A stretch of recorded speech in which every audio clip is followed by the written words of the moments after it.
It's Monday, July 4, 2022. Today's top news headlines. Chaos erupts at 4th of July parade as gunfire rings out, multiple fatalities confirmed, manhunt underway. Rush toward green energy may have grave summer consequences.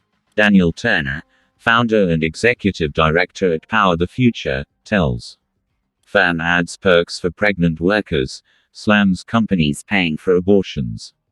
MLB coach leaves dugout after tragedy claims daughter's life. More than 1 billion records reportedly stolen in massive China breach.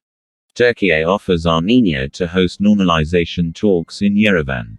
Ukraine praises IOC's unwavering stance on Russia sport ban. COVID-19 can affect insulin levels and cause diabetes, study tells. Putin orders Russian military to continue Ukraine offensive. Macron reshuffles cabinet, appoints minister to sell government policies. EU plans to set up a platform to coordinate Ukraine rebuilding. Moon takeover, China rebuffs NASA accusation. UK military investigates hacks on army social media accounts. DRC declares end to its 14th Ebola outbreak.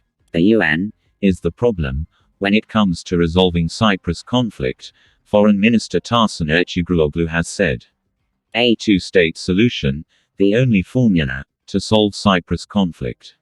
UN rights mission finds probable mass graves in Libya.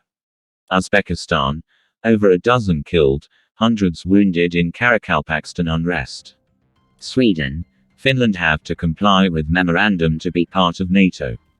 Denmark, gunman acted alone, more shooting likely not terror-related.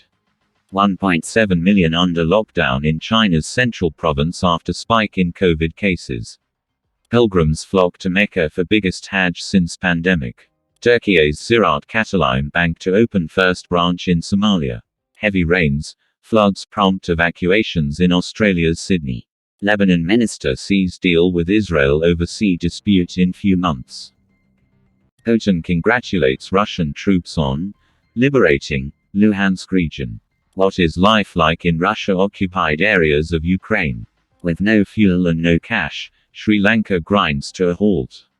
Police killing of black man in the US, what we know so far. Chile's president receives draft of new constitution. Nordic deal increases Turkish power in NATO, but pitfalls ahead. Can the G7 proposal for a cap on Russian oil prices work? This 4th of July, I am not proud to be an American. Opinion by Belen Fernandez. Copenhagen mall shooting. Suspect had mental health issues. China vows to import more fruits from Afghanistan. 5 Afghan students among 20 killed in Pakistan accident. 15th consignment of wheat from India on way to Jalalabad. Afghanistan, Uzbekistan discuss strengthening bilateral trade ties.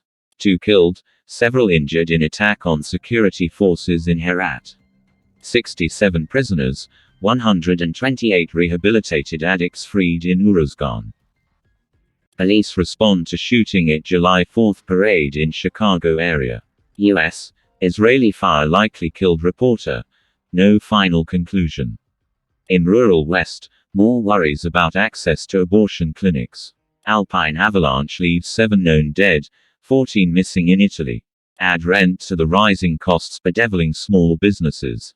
Searchers rescue 4th person from China ship, 12 bodies found. Uzbekistan says 18 dead in Nukus unrest. Myanmar hosts first regional meeting since army takeover. Bus falls into deep gorge in northern India, killing 16. Outages disrupt services at Japan's number 2 telecoms carrier. Canadian government, tycoon in China due to stand trial. Japan cites China, Russia warships near disputed islands. Voting starts in Papua New Guinea general elections. Hope and despair. Kathy Gannon on 35 years in Afghanistan. China's top diplomat visits Myanmar amid opposition protest.